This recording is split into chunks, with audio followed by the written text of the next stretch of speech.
2 जुलाई Sunday दोपहर 3 बजे महाराष्ट्र के पॉलिटिक्स में एक बड़ा बवाल मचता है। महाराष्ट्र की तीसरी सबसे बड़ी party NCP nationalist Congress party के लीडर अजित पवार खुद की पार्टी को तोड़कर अपने अपोनेंट्स बीजेपी शिवसेना को ज्वाइन करते हैं। वो भी ऐसा कहकर कि बीजेपी के काम से वो बहुत प्रभावित हो चुके हैं और इसीलिए वो उनके साथ जुड़ रहे हैं। और ऐसा ही कुछ साल 2019 में भी देखने को मिला था, जिससे सत्ता में बहुत बड़ा उलटफेर हुआ। और आखिरी 4 सालों में महाराष्ट्र पॉलिटिक्स में तो इतने सारे ट्विस्ट एंड टर्न देखने को मिले हैं कि इस पर एक थ्रिलर पॉलिटिक्स वेब सीरीज बन ही जानी चाहिए। तो सबसे बड़ा सवाल तो यहाँ यही उठता है कि अजित पवार को बीजेपी ज्वाइन करने का कारण जो वो बता रहे हैं वही है या फिर कुछ ऐसा है जो हमसे अभी भी छुपा हुआ है। और दूसरा, अब क्या होगा एनसीपी के अजित पवार का? क्या उनका गेम ओवर है या फिर ये उनकी नई शुरुआत है? और अजित पवार के इस कदम के बाद से उनके चाचा जी शरद पवार का नेक्स्ट स्टेप क्या होने वाला है? और इन सारे इंसिडेंट के बाद महाराष्ट्र के सीएम एकनाथ शिंदे की गद्दी पर क्या तलवार लटक रही है या फिर कहानी कुछ और ही है? तो जानेंगे सब कुछ इस महाराष्ट्र पॉलिटिक्स के इनसेन स्टोरी के बारे में। वीडियो बहुत धमाकेदार होने वाली है, तो बने रहिएगा अंत तक। चलिए वीडियो की शुरुआत करते हैं। अजीत पवार बगावत के बीच अब सबकी नजरें शरद पवार पर टिकी हुई है कि अब पार्टी का अगला कदम क्या होगा। तो इस पूरी स्टोरी को समझने से पहले हमें इस स्टोरी को थोड़ा सा रिवाइंड करना होगा। साल 2019 महाराष्ट्र विधानसभा चुनाव को बीजेपी शिवसेना एक साथ अलायंस मिलकर गुट बनाकर लड़ती है। बट जैसे ही चुनाव का रिजल्ट आता है, शिवसेना बीजेपी के अगेंस्ट ही अपना मोर्चा खोल देती है। शिवसेना का ऐसा कहना था कि वादे के मुताबिक हमें 2.5 साल के लिए सीएम का पद चाहिए। बट बीजेपी ने कहा बिफोर इलेक्शन ऐसा तो कोई प्रॉमिस हुआ ही नहीं था।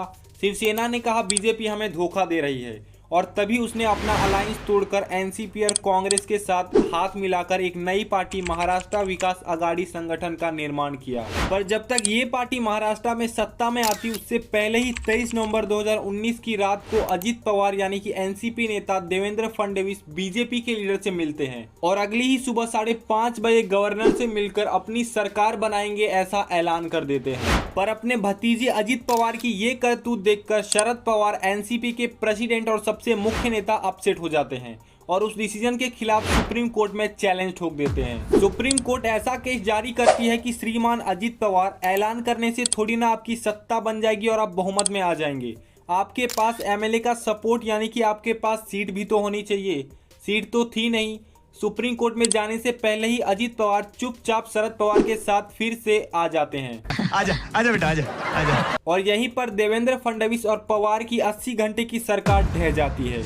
और इसके बाद महाराष्ट्र विकास आघाड़ी मीन्स शिवसेना, एनसीपी और कांग्रेस की सरकार महाराष्ट्र में बनती है और उद्धव ठाकरे इनका मुख्य चेहरा बनकर महाराष्ट्र के सीएम पद पर विराजमान होते हैं। पर ज्यादा दिन नहीं, 2.5 साल बाद ही उद्धव ठाकरे का भी तख्ता पलट कर दिया जाता है। एकनाथ शिंदे उन्हीं के पार्टी के लीडर 40 एमएलए के साथ मिलकर बीजेपी को ज्वाइन कर लेते हैं, यह कहकर कि उद्धव ठाकरे अपने ही पार्टी शिवसेना के हिंदुत्व के मोटिव को डुबा रहे हैं। इसके बाद महाराष्ट्र विकास आघाड़ी कोलैप्स कर जाती है एंड अगेन स्टेट में बीजेपी शिवसेना की सरकार बनती है।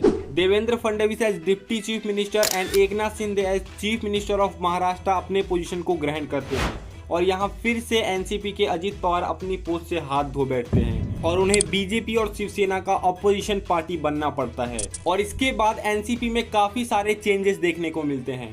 मई 2023 को शरद पवार एनसीपी के प्रेसिडेंट और एक मुख्य नेता एक ऐसा सरप्राइज डिसीजन लोगों के सामने लाते हैं जिससे सब हैरान हो जाते हैं।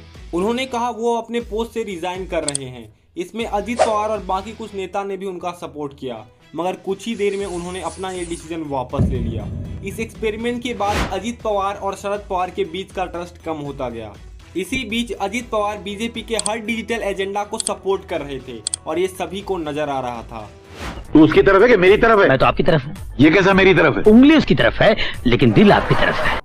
इन सारी चीजों को देखने के बाद शरद पवार ने ना सिर्फ अपनी प्रेसिडेंसी को वापस लिया बल्कि उसके 1 महीने बाद ही अपनी बेटी सुप्रिया सुले और अपने सबसे भरोसेमंद नेता प्रफुल्ल पटेल को नेशनल वर्किंग प्रेसिडेंट भी बना दिया। इसके बाद तो अजित पवार की सुलग गई। वो अपने पोस्ट से रिजाइन करना चाहते हैं, ये खुलेआम अनाउंस कर दिया और इसके बाद ही बीजेपी ने खेला अपना मास्टर स्ट्रोक। इस मौके पर उन्होंने अजित पवार को बीजेपी में शामिल करने का ऑफर दिया और अजित पवार ने भी इसे तुरंत एक्सेप्ट कर लिया।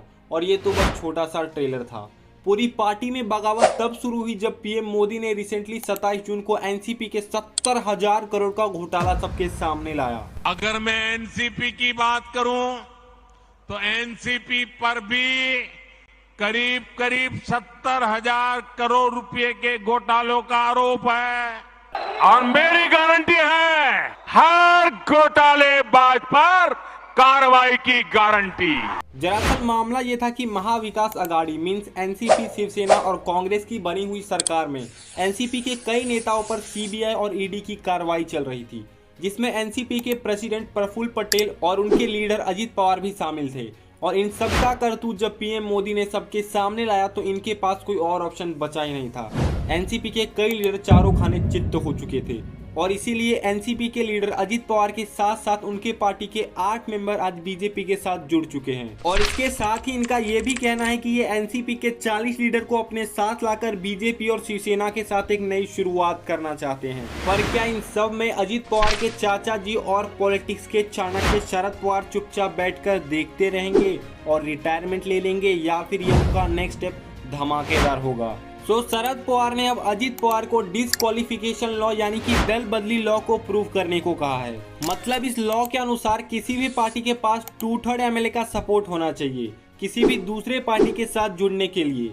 तो यहाँ पर एनसीपी यानी कि नेशनलिस्ट कांग्रेस पार्टी के पास टोटल 53 एमएलए के सीट्स हैं, जिनमें से 2/3 मतलब 36 एमएलए कम से कम अजित पवार को सपोर्ट करने चाहिए। फिलहाल यहाँ तो अजित बाबू ने ऐसा कहा है कि हमारे पास तो 36 क्या 40 एमएलए का सपोर्ट है, हम तो बिल्कुल सेफ है और जरूर बीजेपी शिवसेना के साथ अपनी नई शुरुआत करेंगे। बट शरद पवार इसको जरूर काउंटर करेंगे और इसके लिए उन्होंने 3 तारीख को अपने घर पर एक सीक्रेट मीटिंग भी बुलाई थी एनसीपी के सारी पार्टी के साथ। देखते हैं ये मामला आगे कोर्ट में जाएगा या नहीं, या फिर सत्ता के इस खेल में कुछ नया देखने को मिलेगा।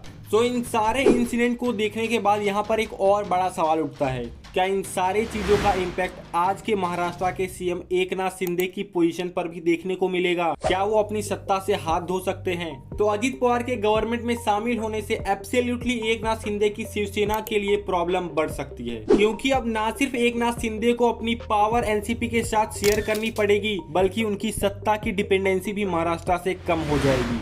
कैसे, ये देखिए। तो अभी विधानसभा में बीजेपी के कुल 105 सीट हैं और शिंदे शिवसेना के पास कुल 40 सीट।